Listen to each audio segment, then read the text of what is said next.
Karen Holton TV presents the Quantum Guide Show, featuring ordinary people sharing their extraordinary gifts within our social reality.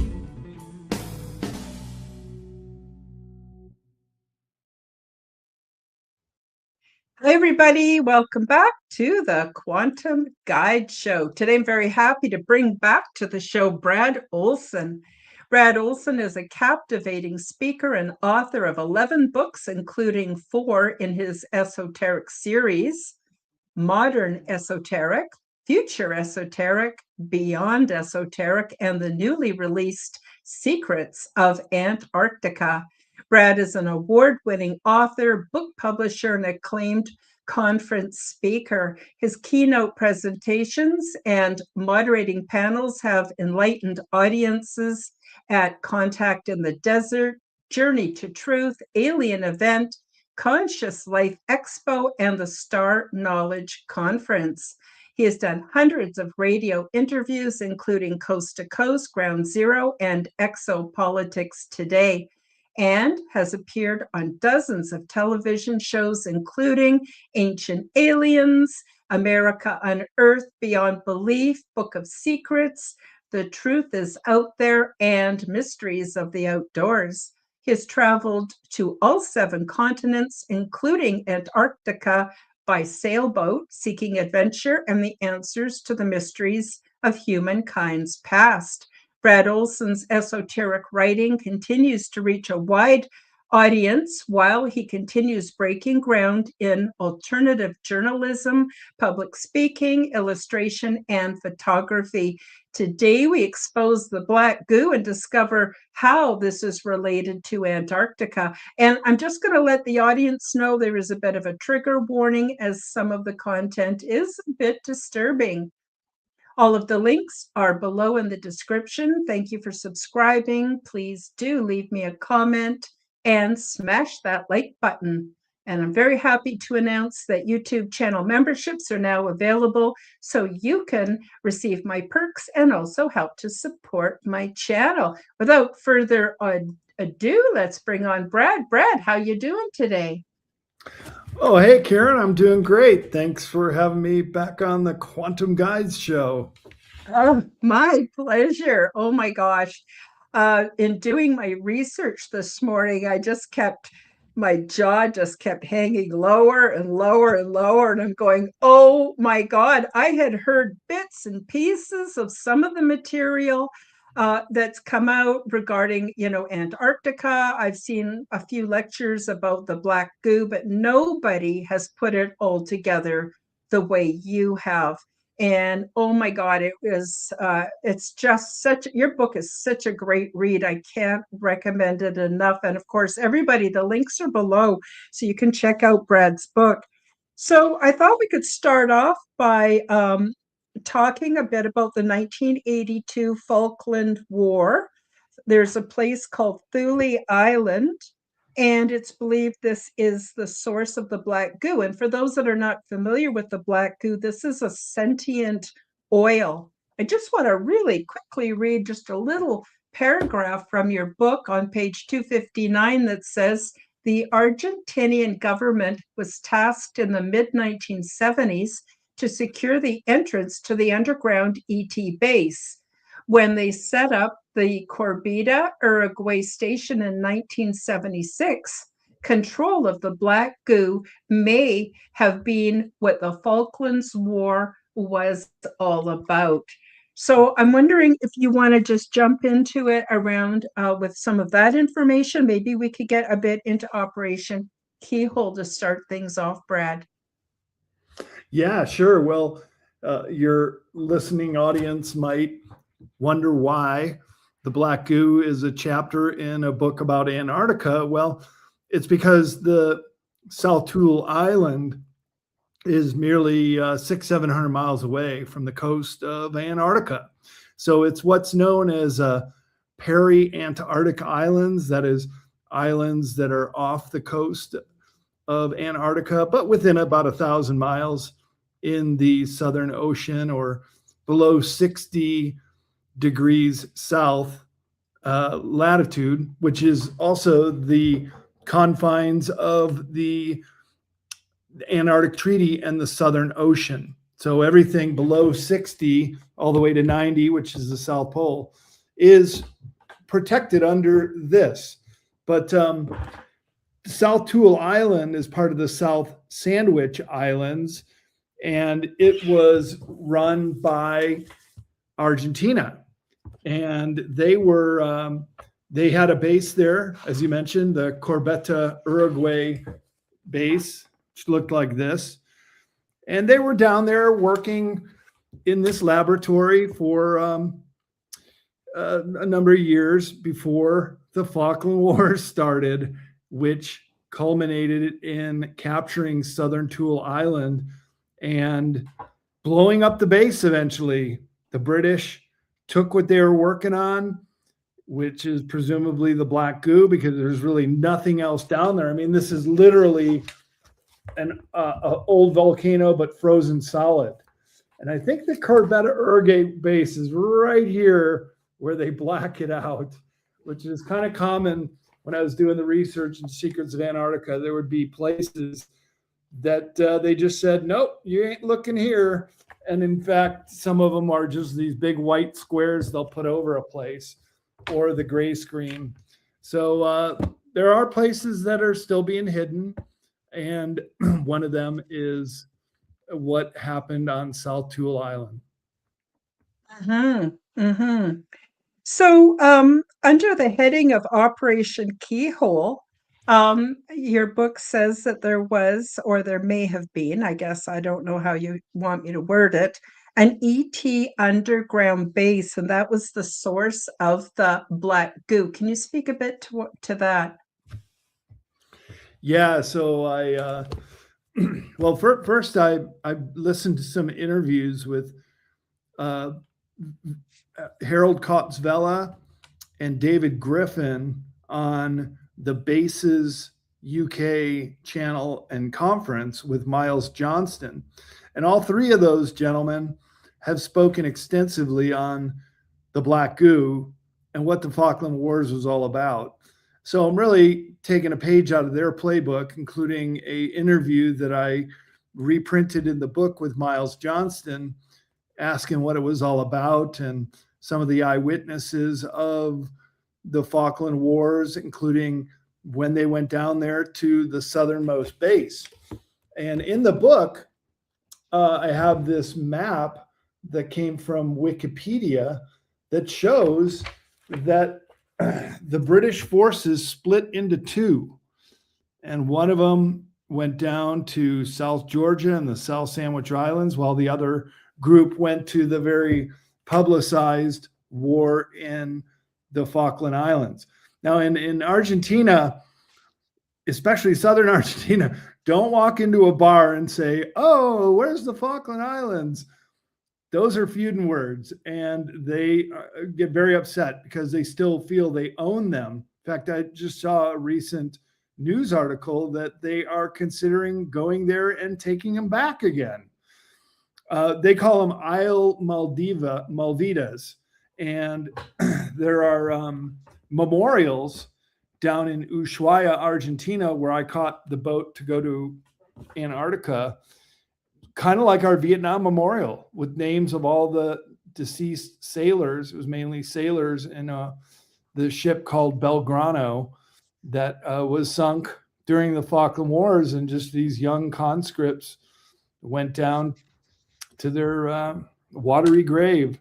It's really sad. It's still certainly an open sore with Argentina and the UK government, and it's still not rectified, even though most people that live on the Falkland Islands are British UK stock, and they have voted on several referendums to stay a British protectorate. But that's not good enough for the Argentinians, who do wish to take them back, and maybe as well as the South Sandwich Islands as well, including South Tool Island. We'll just have to wait and see what happens. Wow.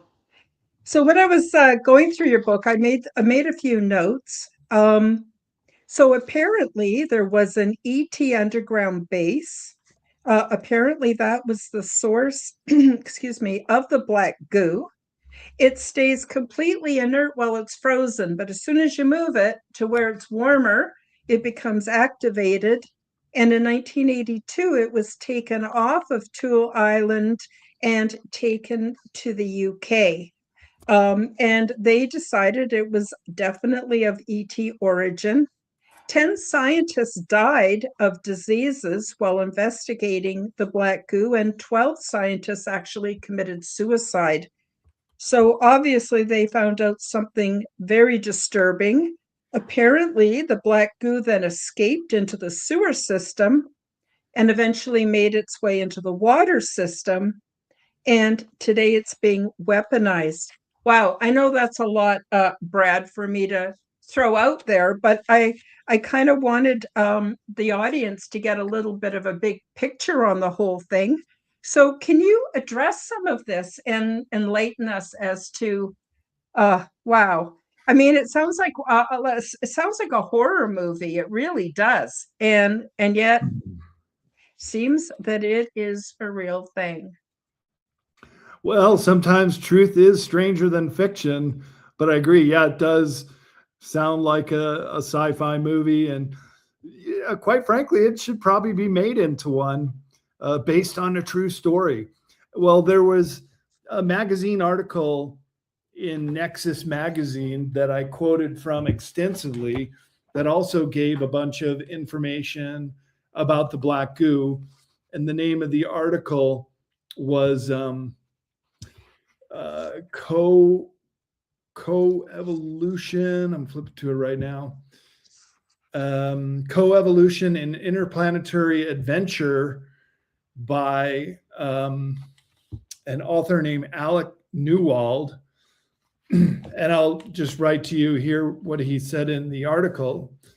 The Argentinian government was tasked in the mid-1970s to secure the entrance to the underground ET base when they set up the Corbeta, Uruguay station in 1976.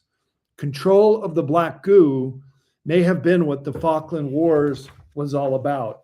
And that's also what Miles Johnston, David Griffin, and Harold Kotzvela say too, that there was never, I remember I was a kid when it was happening, but everybody's saying, well, why are they doing this? What is the Falklands good for? There's 101 sheep to people down there. So why are they committing this huge invasion force and military fleet to go capture it? But now we know why. So the article continues, when we set up one of our bases at Southern Tool, there was good reason for this. Not only was it isolated, which suited our work, but it was also infected beneath its surface, what I call a black plague. It is like a concentration of negative energy. We wanted to see if we could nullify this plague before it made its way to the surface by accident or design. It is easier to control it if it is kept near 0 degrees, which Southern Thule Island is perpetually frozen island. So it is best to work with it in colder regions of your planet. Heat appears to be its friend. If it were ever to be released in the tropics, I don't think we could deal with it. So they're working on the black goo down there because it's a frozen environment. But the Miles Johnston and David Griffin, their whistleblower friend, said as soon as the British captured it and they put it in these special bins, that it was it started to come to life as they got closer to the equator. And come to life, what I mean by that is if you were to put your finger over a barrel of it, it'll start rising up to join you. It wants to become part of you. And so, yeah, there's so many movies out there too that have the black goo in it or are very similar to the way it is, like the movie The Blob. Remember that in the 1950s? And then they did a remake of it. But so many different movies have the black goo in it as well. And this is what, life imitates art. Yeah, for sure, for sure. So So it's thought that this is of ET origin. So the ET base that was found under the ground there, what happened to the ETs? Do you know anything about them, where they came from, what their purpose was, and what was their idea or use of the black goo? What did they want to use it for? Do you have any thoughts on Sure. that? Well, this is continuing Alec Newald. He writes in that article from the ET perspective that they were working with the Argentinians, but basically they brought the goo there themselves because it could be used to rapidly clone. So that's another interesting tie-in with it. And so the article continues. It was a setback to have our project at Southern Tool shut down, even after our friends in Argentina tried to help. We have since moved to a new location where our work continues. It is not over yet. Perhaps one day you will know this, but never forget that we are not friends with the Stars and Stripes. It's not only the US, but the UK. If someone tells you that your ET brothers are coming to hold your hands, that those that come to visit are with the Stars and Stripes, let it be said there is danger in the air, for this could never happen. And so the narrative of the black goo being brought here, even though it's very dangerous and very infectious, it was brought here at a time 73,000 years ago when an event took place on Earth called the Toba eruption. And I had the opportunity of visiting this location in Lake Toba in Indonesia when this volcano exploded, that it was a 98.7% drop in population because it created so much soot in the air. It blocked out the sun and people couldn't eat. So there were so few humans on the planet in the decades or century following the Toba eruption that benevolent ETs brought the black goo here, stored it in South Tool Island in a cave, and it was to be used in the event there was a hostile takeover of Earth of another species that wanted to be the dominant species on the surface. And the ETs could use the black goo to rapidly clone humans if they were meant to repopulate the planet in a hurry. So that's the backstory of why that was brought here. And then for this whole time, the Argentinians and the blue aliens, blue ETs, were working together on studying it. And that's when the Falkland Wars took place in 1982 and ended that research down in South Tool. Wow. Yeah, it's quite a story. Now, I'm just wondering a little bit, could we talk a little bit about what the black goo is? I was kind of confused because it looked like there might be two different kinds, and it's involved in mind control. It's basically made from graphene oxide or ferrofluids, and it's also a component in the DARPA gel. So is there a man-made um, graphene oxide version, or is there only one kind that came from these ancient aliens? Or can you just talk a little bit about what it's about, and then we'll get into how perhaps it's been weaponized to be used with the whole Morgellons syndrome. Right. So when it's contained, when it's frozen, it's inert, can't do anything. But it is a living, sentient life form, pretty much the way the blob was portrayed in the movie, that it will move around and it wants to incorporate living organisms, and it just kind of gets in there and takes over. Same thing in the human body. It will but used in small doses. So I was a speaker at the BASIS conference last December in the UK, and we did a panel, and on the panel was Drago Reed and Penny Bradley, who are both in the Nachtwaffen, German secret space program, which largely operates out of Antarctica. And we turned the conversation to the black goo, and both of them said that they took very small amounts. And the reason why is because when used in a very conservative way, that it will help to enhance the abilities as well as the stamina of those super soldiers. So many of them are operating off planet or in very hostile environments like Antarctica. So it'll give you extra strength.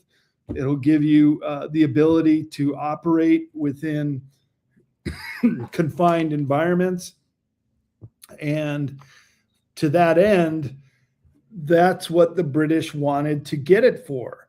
And indeed, they used it themselves with some of their super soldiers. But it got out of hand when they were trying to study it in a warmer climate, like in London.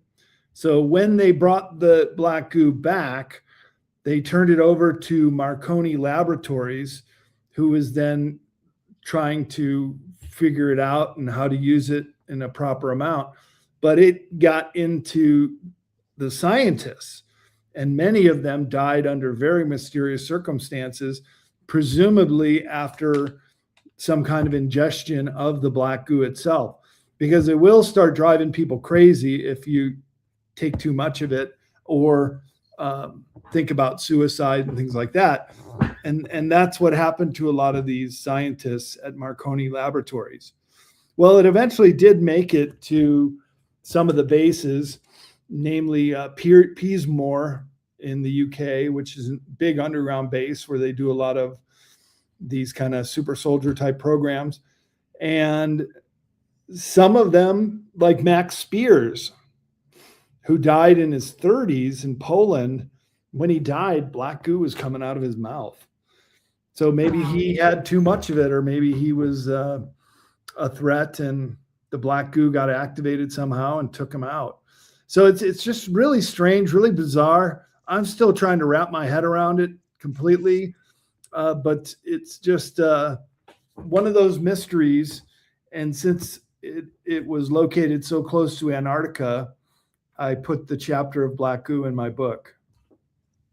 Yeah. Well, I'm really glad you did, because definitely I see a tie-in.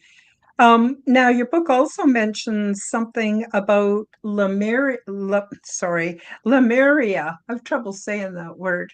Lemuria. So, is that the time when the ETs were here, or how does it tie into Lemuria? Is there a connection? Yeah, it does kind of tie into that timeline when Lemuria sank, and that could be with some of the earth changes that occurred with the Toba eruption too. Because when there's a pole shift scenario, many volcanoes are erupting, earthquakes. I mean, off the scale earthquakes, bigger than anything on modern record. Of course, triggering tidal waves, and so the displacement of water washing up into areas and weighting down certain low-lying areas with water weight could press up another continent. So the things is kind of like a domino effect. And so when Lemuria went down, that was a period when there was also great loss of life. So that 98% of drop in humanity could well likely been part of that scenario when Lemuria collapsed. And keep in mind, Indonesia is in Sumatra is in Indonesia, which is in the Pacific region, where Lemuria was said to be. And when that continent collapsed, so did the human population. So there are correlations there that this could have been one and the same with the Toba eruption. Mm-hmm. Yeah, very interesting. Sorry, I don't know if you heard that. My phone, I have it muted, And then I just got one of those Amber alerts, which doesn't listen to it being muted, and my phone went off. I'm sorry about that. Wow. Okay. So we know a little bit about the history of the black goo, how it's tied into Antarctica. This stuff got loose. It apparently got into the sewer system in the UK, got into the water system. Do you think that everybody was infected by it, or only a few? Or because the black goo's intelligent, did it choose who it wanted to infect? What are the long-term effects, I guess, of that? Yeah, I could only really guess, but I would say that it has been weaponized. Maybe with this group at Peasmore Base was looking to use it not only with their super soldiers, but then to spray it out on the general population through chemtrails. And in fact, yeah, so these nanoparticles, which could also be part of what it is, they can self-assemble once they're in the human body. And that's largely what Morgellons is, these fibers that are poking out through people's skin. And they have been detected coming down in chemtrails. Sophia Smallstorm's done a lot of research on it. And she puts out a Petri dish every time it's a heavy chemtrail day and then it rains. And she's finding all kind of fibers and nanoparticles and all these very weird things that should not be in the rainwater, but are showing up, and they're infecting people. So I think we could probably make the argument that everyone has been infected with this stuff, including animals are showing Morgellons symptoms in some pets and farm animals. So it's getting in there. It's getting into the general population, but no one talks about it. In my book, Beyond Esoteric, I have a whole chapter about Morgellons and these nanobots. And basically, if you went to a doctor and showed them your skin condition, they call it parasitosis dimensional parasitosis. So they think you're crazy. They think you're dreaming up parasites under your skin, even though you could show them and it would clearly be something that shouldn't be there. I did a lot of research on that about 3 or 4 years ago. There was quite a bit available still on social media, and it showed microscopic images and all these tiny, tiny little components and self-assembling, nanoparticulates and everything. I also have done a lot of research about Morgellons, because I'm always interested in the different kinds of implants, and I consider the Morgellons also definitely an implant situation. It's technology, it's got an RF frequency, and it's in everything and everybody. During well, I'll be careful how I say this, but 3 or 4 years ago, when they were doing different medical procedures and stuff, it seemed that this stuff is so prevalent in our environment. It didn't matter whether you took the procedures or not. We all have it. And I also noticed that everybody really is not the way they used to be. We're tired. We get sick all the time. We have problems with depression and stuff. It isn't just me, it's everybody that I talk to seems to be carrying a very, very heavy, heavy load. And so I wondered what your thoughts are on this, Brad. Do you think that it's everywhere and in everything? And we really, I don't know, there might be some treatments. I don't know of any really offhand. Well, there's claims of medical treatments, but then if you eradicate it, I'm assuming it would just come back again because it's so prevalent in our environment. And I wondered if you could share your thoughts on that, Brad. Yeah, well, of course, the jury's still out on exactly why they want to infect everybody. But look, didn't they pull a scamdemic on us? Didn't they try to get everybody with this thing? So there are reasons to believe that there is an anti-human depopulation agenda at hand, and we can see it playing out in so many different ways. This just being one of the other modalities that they're trying to do to try to make this happen. Yeah, as the mention there says, now they're bioengineering ticks to give people Lyme disease or this other new allergic to red meat. Alpha-gal. Yep, that's right. The alpha-gal syndrome. Alpha-gal, GAL syndrome. And they want us weak. They want us dependent. But David Wolf, who I've met at a few conferences, he has all these natural remedies. And I'll just say this for anyone who gets a tick bite, get DMSO gel, which you can get it at any feed supply stores. Cover the tick. It dies in minutes, and then just roll it off, because real ticks hate sulfur. And these remedies are awakened to the ones using it. He also lists garlic oil spray, heavy on the yard and perimeter, and diatomaceous earth and cedar oil as a backup defense. So stock up these now, because we might need them for the next tick invasion. So yeah, I mean, they're just trying to weaponize everything they can to weaken us down, to kill us off early before we start tapping into our Social Security. And Henry Kissinger called us the useless eaters. So you know that they just want to depopulate as many people as they possibly can right now. And so I think the black goo, through Morgellons and the ferrofluids and even the graphene oxide, which is also in the injectable, also takes a very characteristic appearance of black goo. They are black, they are fibrous, and they do self-assemble in the body.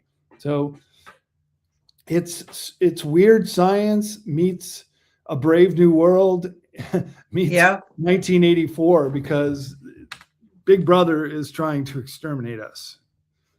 Yep, I've been aware of that for a long time. There wasn't so many of us, like 10 years ago, that were doing research and talking about this stuff. But boy, it's become really commonplace now. And the other thing too is, like, we only more recently had the rollout of 5G. Now they're talking about 6G. And Brad, is there a relationship between this graphene oxide and these incredibly, I think they're short wavelengths from 5G and 6G? Can you speak to that?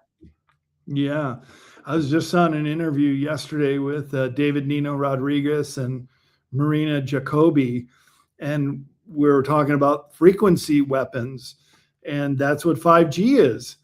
And now Marina was saying that the 6G will be able to even affect people who didn't get this thing. So they're going for all of us. They have different ways of doing it. Sometimes there's a workaround. There's ways to protect yourself. But other people like Dr. Rashi Bator, a few years ago, he went on CNN to talk about the dangers of the injectables. And he died a few days later. Before he died, he said, they poisoned me when I went to CNN. And I was on Nino Rodriguez's show right around that time. And what he was saying that was so dangerous, why I felt they needed to take him out, is he said that there was, his words, a payload of a certain kind of very toxic ingredient that can be triggered when you turn on a certain frequency in the 5G. Yeah. And they can make it look like an illness, that everybody's getting sick, everybody's getting a respiratory illness. Yeah. But in reality, it's just this payload being released. They did something really gross with the pagers in the Middle East a few years ago. Well, this is a much more subtle system, but it reminds me of that. And I've got to the point with research and things that I've done, just where I wouldn't put anything past the powers that be to get what they want. I'm wondering if I could just quickly read a little excerpt from your book, Brad, um, about the nature of the black goo. It says, let me see, this is on page 265 for those of you who have books. It says the core of graphite is entirely made up of graphene, a singular layer of carbon atoms arranged in hexagonal patterns. The black goo is an AI substance which can be used to rapidly clone any life form. It was brought to Earth by a benevolent ET group shortly after the Sumatran Toba volcanic explosion some 74,000 years ago, which you mentioned. And in the event of a hostile takeover by another ET species, humans could be brought back quickly. So I know we already talked about some of that, but I'm wondering if you have anything else you want to add to that little bit that I just read. Well, just that the black goo has become a key property of Morgellons syndrome, and it has also been synthesized in graphene oxide and the ferrofluids through DARPA. And Bobby Kennedy just came out and said recently that the chemtrail campaign in this country was being headed up by DARPA, the same ones who are building robots to police us in the future, and this very dark future they have in mind for us. This poisonous substance is the main ingredient in the DARPA hydrogels. That is the graphene oxide chips that connect with smart devices, the cloud, and AI. Its main objective is to control your mind. So here you go.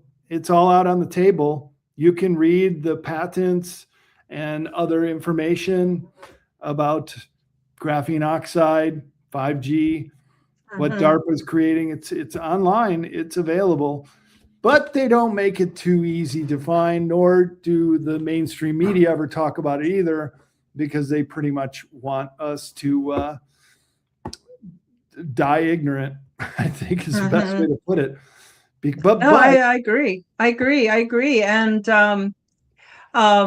there's one other little bit I wanted to add to that from your book. It says the black goo has been weaponized and introduced into the living world as the Morgellons syndrome. Even animals are getting it, which you also mentioned already. It is also synthesized into graphene oxide and ferrofluids. The black goo has been incorporated into synthetic biology, the word that starts with a V that I don't want to say, poisons, biosurveillance, neuromodulation, electromagnetic, biohuman effects, and blood health. It is the new transhumanism that is changing our physical bodies.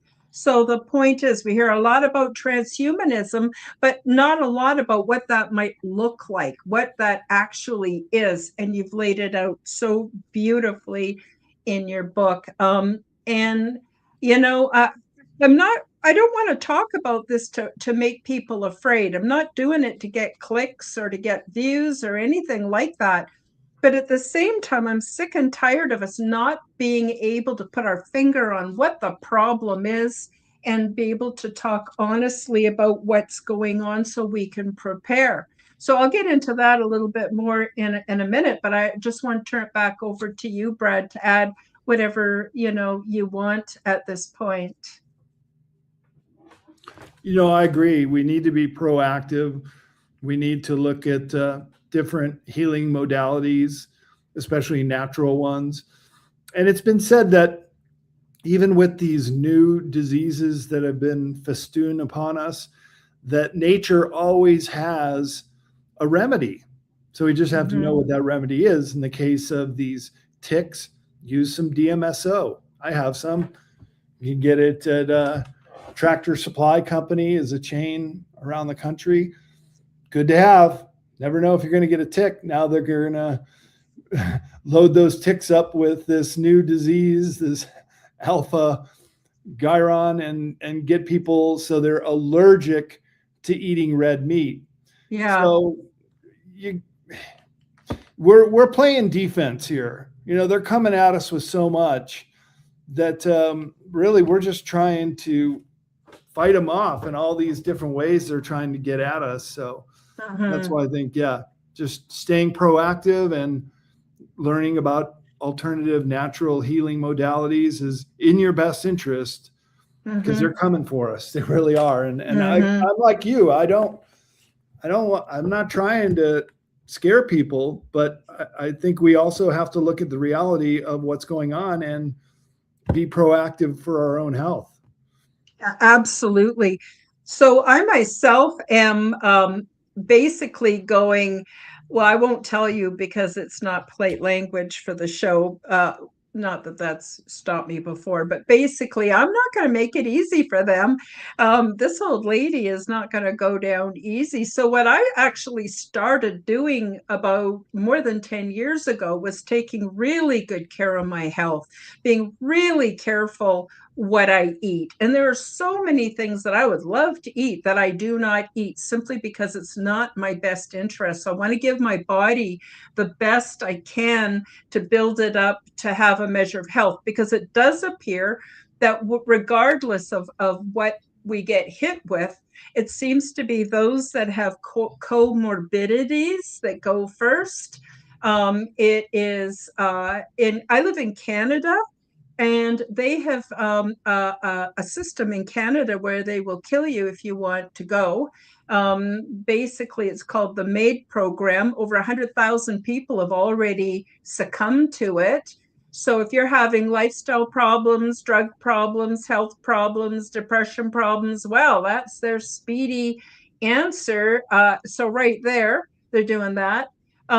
So I want to stay as well as I can, but I also want to stay spiritually well. Now, I'm not giving favor to one religion or another. In fact, I don't even do religion. If religion's good for the viewers and the audience, that's awesome. But for me, I'm a very spiritual person. So what I've done is I've gone within through meditation and other practices to be really well connected. And what that's done for me is taken away my fear of death.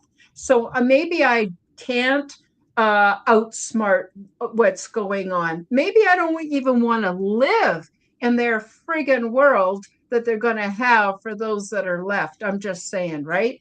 And I take some comfort into the fact that if something happens and the Earth's population gets suddenly reduced to a few million people or whatever the plan is, we're all going to pass over together. And I actually take comfort for that. So it's not like watching some people go in a horrible way. We'd all be passing over into whatever's next together. And actually, that gives me a great amount of comfort. So I don't want people to be running off, freaked right out by this information, but I do think people need to hear it so they can plan accordingly. So I didn't mean to get on a soapbox, Brad, but I just wanted to tell people how I'm handling it, because psychologically, I'm still here and I still, want to have a good life and enjoy the wonderful, beautiful things this planet gives me.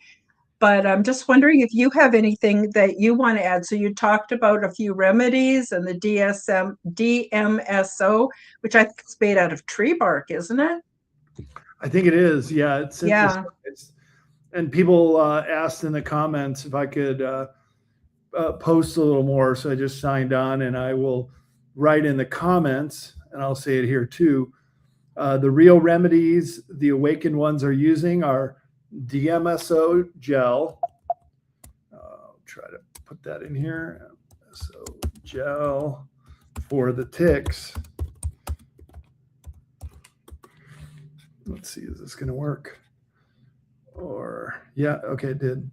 And then garlic oil spray, heavy on yard and perimeter.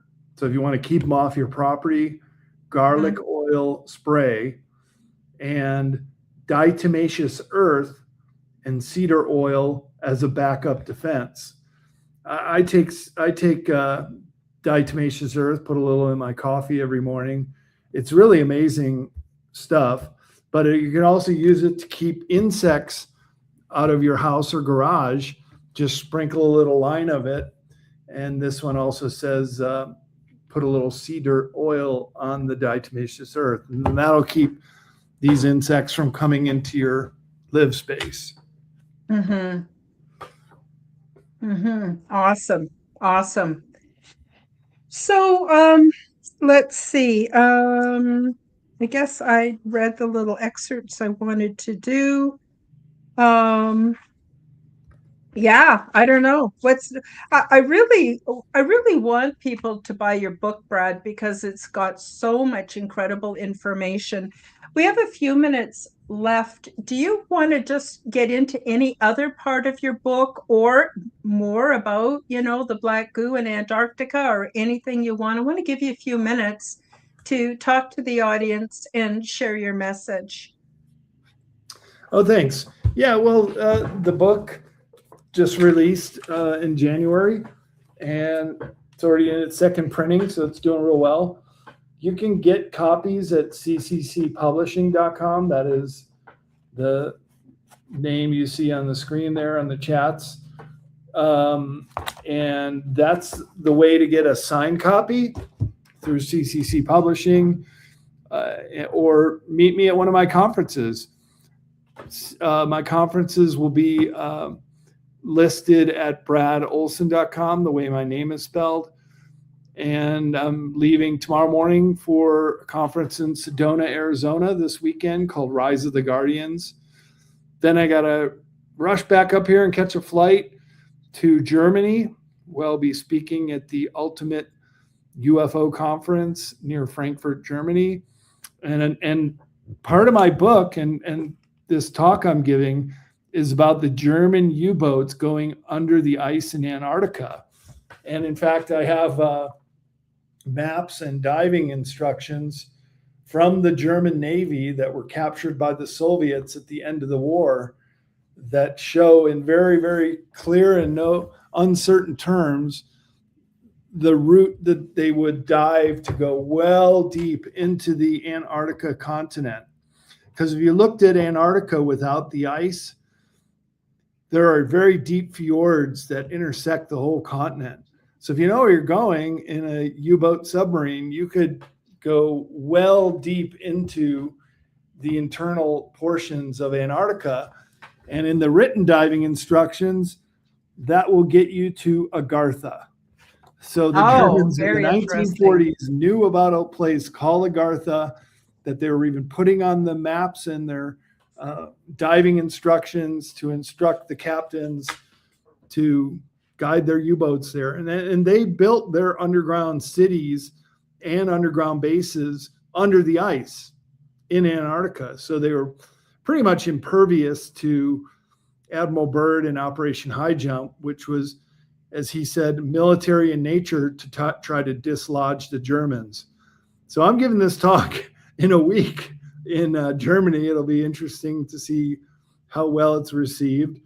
But I'm neutral in all this. I'm just presenting the information. Don't shoot the messenger, because in many ways, I'm in absolute awe of how advanced the Germans got with their technology at the end of the year. And of course, I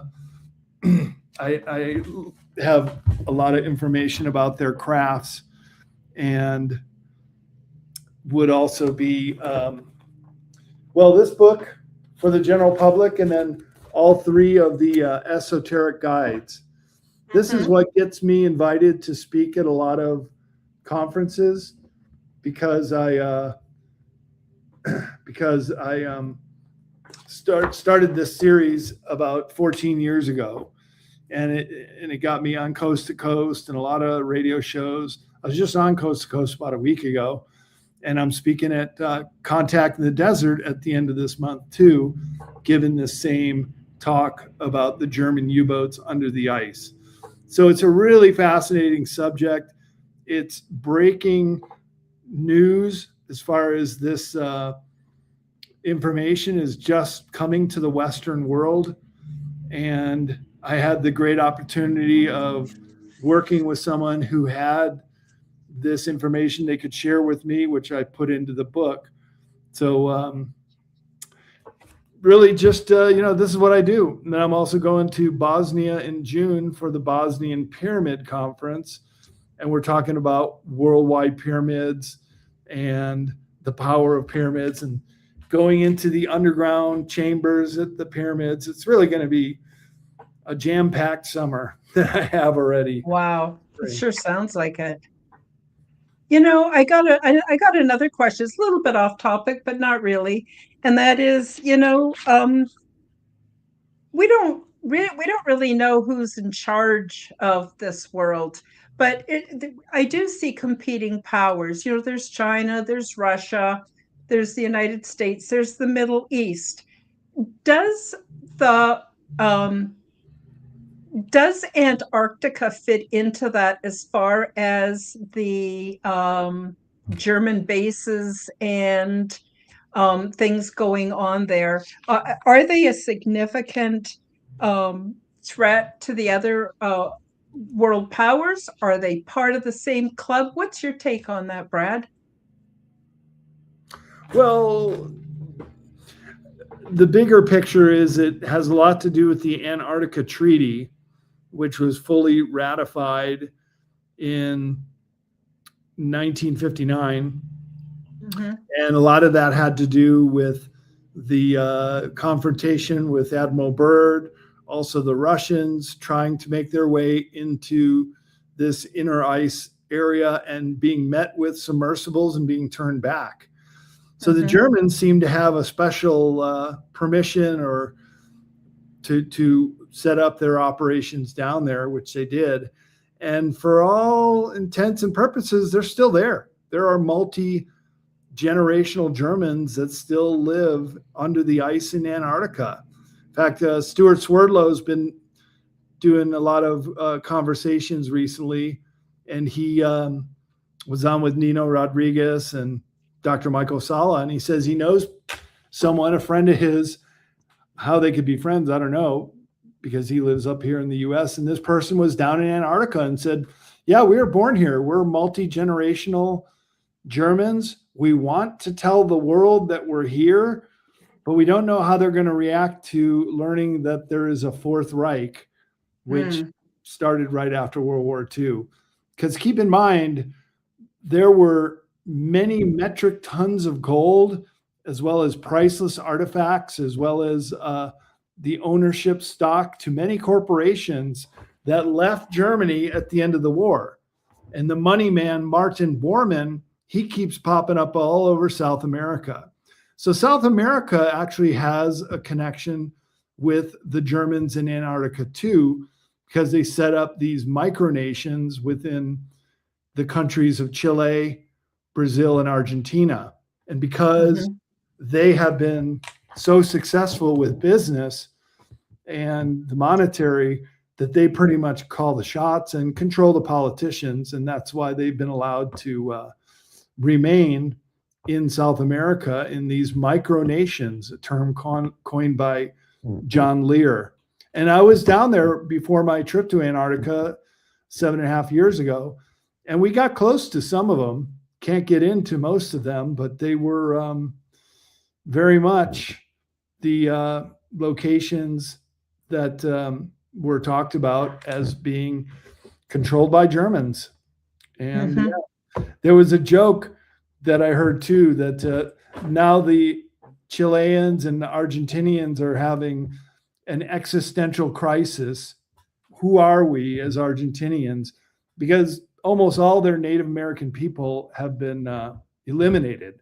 There's only 1% of Native people there, unlike Bolivia and Peru, where there's all kind of indigenous culture still there, but not in Peru and Bolivia. Actually, they're very tall white people down there. and other Southern European ancestry. So the joke is, well, who are we then? And the answer is, we're Italians who speak Spanish and wish we were as rich as the Germans.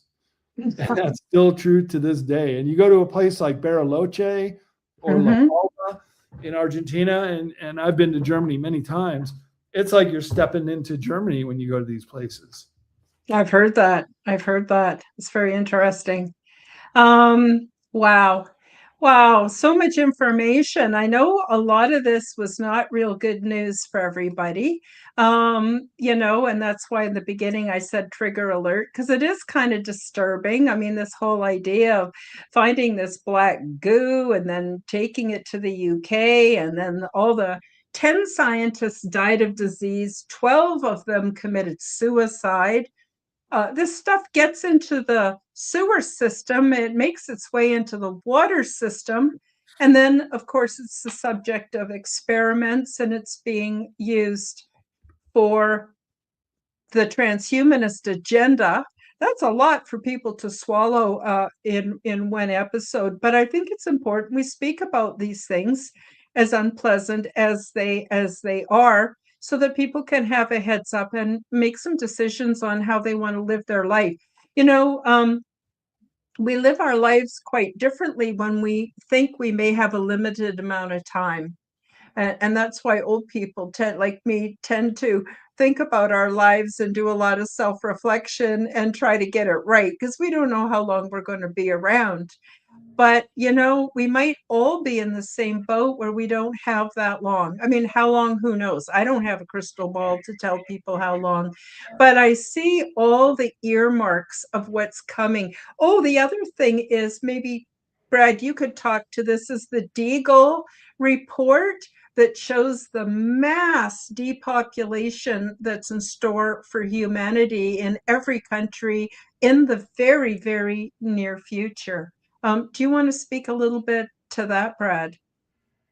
Yeah, and that's included in my Plandemic chapter in the second edition of Beyond Esoteric, which gets into much more detail about the depopulation agenda. So there was this military contractor named Deagle who was who put up these projections about 20, 25 years ago about what the world would look at right now, 2025 and beyond. And the statistics that he gives are for about a 60 to 70% reduction in population in both the US, Canada, and many Western European countries. Other countries are unaffected. They either continue their rise in population or stay at kind of zero. But certainly the Western nations are being targeted and being taken down. But since the Deagle report findings were so salacious that they did take down the Deagle report. But not before I grabbed some screen captures and reprinted them in Beyond Esoteric, second edition. Wow, good thing. Yeah, I see. There used to be so much information, like even just on YouTube. This is before 2020. There was so much information. We were able to get, all kinds of information about planetary bodies that are not talked about anymore, about Earth disaster cycles, about medical procedures, and on and on and on. And I'll tell you, it was pretty exciting actually to do the research. Nowadays, it's really hard to find good information, reliable information. And of course, thank goodness there's books like yours, Brad. So we're quickly running out of time. Just wonder if you want to add anything else to the audience. Also, everybody, the links are in the description below. So please do pick up copies of Brad's books. You will not be disappointed. They're easy to read and very clear, and yet deep. They go deep. And yeah, you definitely will not be disappointed. So just turn it over to you, Brad, and before we close out the show. Sure. Well, always great to talk to you, Karen. Thanks for having me back on again. And yeah, we should do it again. Find some other chapters, maybe in the esoteric series of books, and we can do a whole show on that. Those books, Sure. They take the big picture, and that cover a lot of ground, a lot of different categories, sections, and chapters, from the UFO, ET enigma, and the secret state formed around it in the book Future Esoteric, to all the traditional esoteric lineages in modern esoteric, and then more of the into the future type chapters in beyond esoteric. So I would recommend those as well.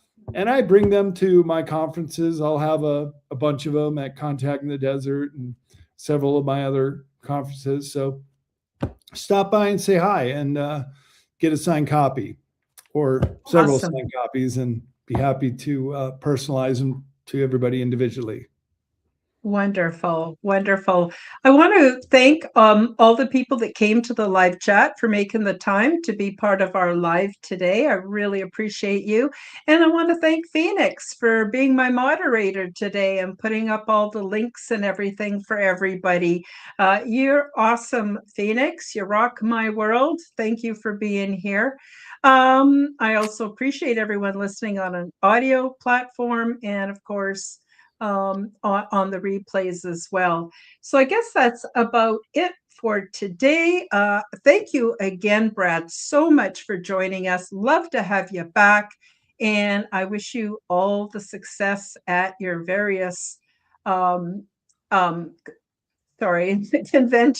and different activities that you're going to be involved in. With that, we'll say bye-bye to everybody, and thank you again, and we'll see you next time on the Quantum Guide Show. Bye-bye for now.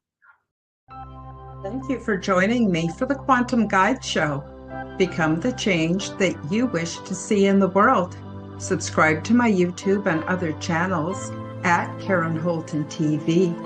Click the like button, leave me a comment, and share this podcast with your friends. Read about my true life ET contact in my book called Transdimensional: Meet the New Neighbors, which is now available in Amazon bookstores worldwide.